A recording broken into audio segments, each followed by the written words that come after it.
Shalom, saudaraku yang terkasih dalam Tuhan Yesus Kristus. Hari ini kita akan merenungkan kata buntung dan beruntung. Mana yang saudara pilih? Buntung atau beruntung? Tentu kita sepakat bahwa tentu lebih enak memilih beruntung. Semua orang menghendakinya. Beruntung berarti luck, hoki, mujur, berhasil. Dan itu mencerminkan kehidupan yang bahagia, yang sungguh indah. Tetapi sayangnya, saudara, keinginan seringkali tidak berjalan lurus dengan kenyataan. Seberapapun kita menginginkan dan mengupayakan keberuntungan-keberuntungan itu terjadi dalam kehidupan kita, toh kadang kita juga bisa mengalami sesuatu keadaan yang buntung. Keadaan yang kita bilang tidak baik, celaka, gagal, atau bahkan sial. Kita merasa bahwa hidup ini begitu dipenuhi dengan kesulitan-kesulitan. Semuanya datang silih berganti. Persoalan-persoalan satu belum selesai, sudah datang yang lain.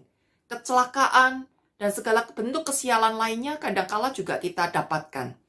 Sehingga akhirnya ada beberapa orang yang memilih untuk menyerah dengan kondisi begitu. Memang aku ini nasibnya sial. Ya sudah, mau gimana lagi? Nggak bisa diubah.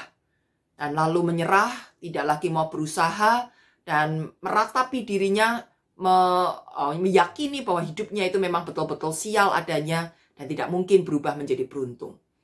Nah, apakah memang benar demikian, saudara?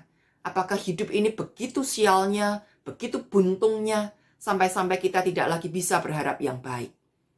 Firman Tuhan hari ini menolong kepada kita. Masih ada jalan. Masih ada sesuatu yang bisa kita harapkan. Masih ada keberuntungan yang dapat kita peroleh.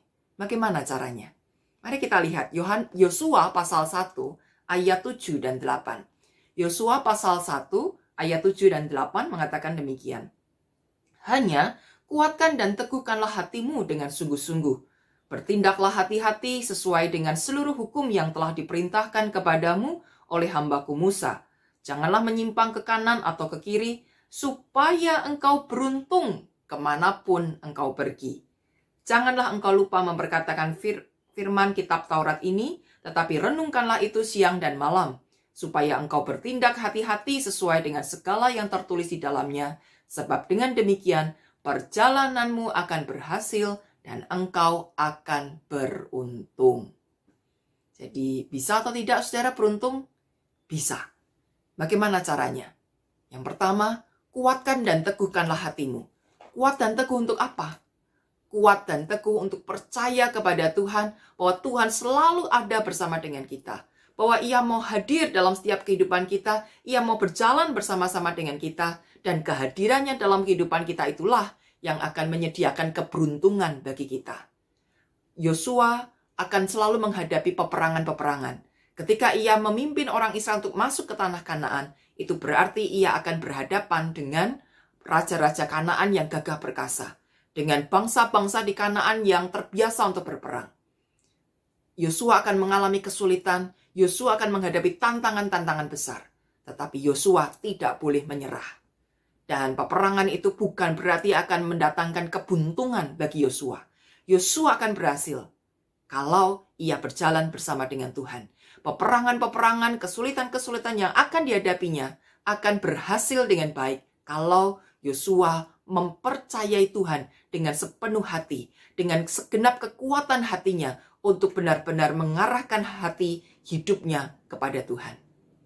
Dan yang kedua, saudara, merenungkan firman Tuhan itu siang dan malam, supaya isi pikiran kita adalah diisi dengan pikiran-pikiran Tuhan. Manusia seringkali merasa hidupnya begitu sial, buruk, buntung, karena yang ada dalam pikirannya adalah masalah, kesulitan, beratnya hidup, penyakit, kesulitan ekonomi, masalah dengan anak-anak, masalah dengan orang tua, dan segala macam masalah itu tertanam di dalam otak pikirannya. Maka dia hanya melihat jelek. Tetapi ketika kita membaca dan merenungkan firman Tuhan, maka otak kita, pikiran kita ini akan diisi oleh perkataan-perkataan yang baik. Diisi oleh berkat-berkat Tuhan, diisi oleh janji-janji Tuhan, diisi oleh penghiburan dari Tuhan, diisi oleh pengharapan dan kekuatan yang diberikan oleh Tuhan. Segala hal yang baik itu akan tertanam dalam pikiran kita. Sampai-sampai kita tidak sempat memikirkan hal yang buruk. Karena kita akan menerima manisnya firman Tuhan, kita akan menerima indahnya janji Tuhan, kita akan menerima luar biasanya berkat-berkat Tuhan itu melalui perenungan akan firman-Nya. Dan yang ketiga, bertindaklah hati-hati.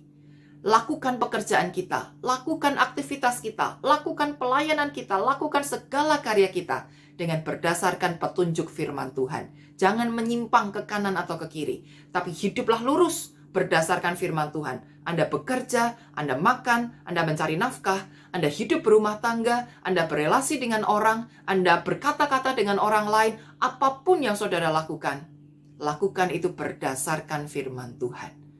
Maka Tuhanlah yang akan menyediakan keberuntungan-keberuntungan itu bagi kita. Jadi saudara, yang empunya keberuntungan itu sebetulnya adalah Tuhan, bukan manusia.